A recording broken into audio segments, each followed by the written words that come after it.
The American singer-songwriter Amanda Palmer joins us live from New York. Amanda, thanks for joining us. Your reaction, first of all, to these verdicts?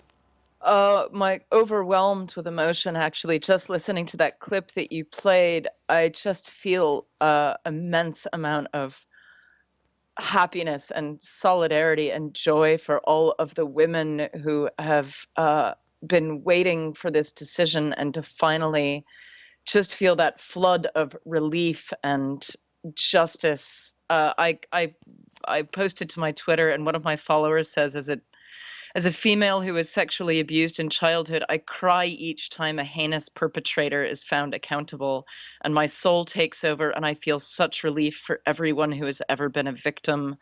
It's a release to me, and I feel gratitude to all the fighters. And I feel the same way as someone who's also experienced sexual assault. It's just like, oh my God, thank God it's time.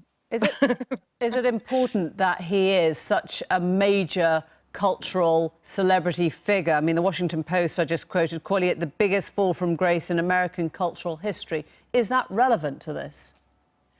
Well, of course it's relevant because of the media attention, but it's so important to constantly remember that this is happening at every single level of society. And I think, the media is always crazy, and American media in some corners has been doing a pretty good job in the last 6 months or so. Articles in The Guardian and in the New York Times constantly reminding us, sure, we're watching celebrities talk about this, but this is happening to all women everywhere, not just up there, not over here.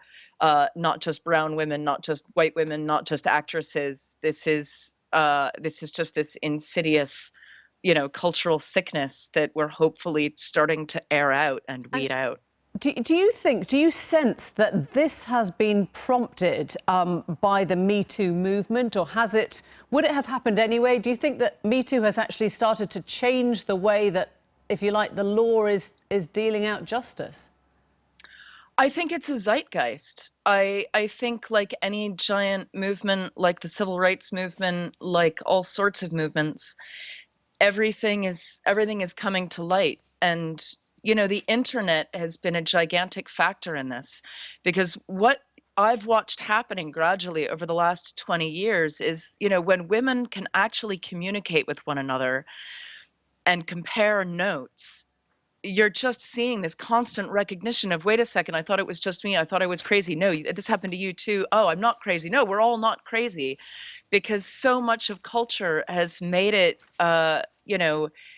impolite, impossible, just, the connections haven't been happening. The truth hasn't been getting bridged. And so all of these women have just been sitting in silence, but you see it happening all over. When a floodgate opens, millions of women are putting up their hand going, okay, I'm so glad I wasn't crazy. Right. And that's hopefully going to keep continuing to happen. Amanda Palmer, thank you very much. Thanks. Thank you.